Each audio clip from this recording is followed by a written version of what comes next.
The 7 pillars of green beauty. This Organic Beauty Week, I want to help you really understand the 7 core pillar words that are associated to the green beauty industry and what they mean, so that by the end of the week, you completely understand, you know where you're spending your hard-earned cash, and you can see the loopholes and the tricks and the things you need to avoid. When you talk about green beauty, there are 7 words that come to mind: natural, organic, non-toxic, clean, sustainable, cruelty-free, and vegan. What do they actually all really mean? If they say that in marketing or on a bottle, what are you getting, and how do they all relate to each other, and how do people cheat them?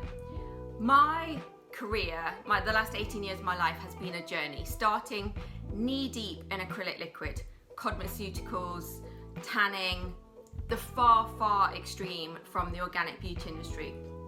Bizarrely, due to professional rugby, I then ended up in organic, and really you can track from 2009, for the first 7-8 years, I literally spent my time screaming about the mainstream beauty industry and all the ways they were cheating and misleading you into believing that you were buying natural and organic.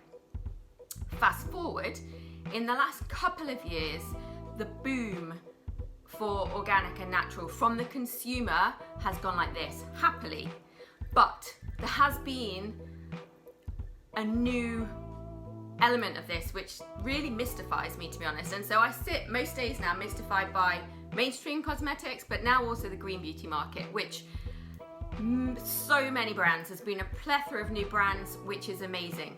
But it also means there's been a real increase in marketing and those terms that we were using. And really sadly, and I suppose it's the academic in me, I can't help but be able to always want to educate, and the teacher in me, both sides of those words.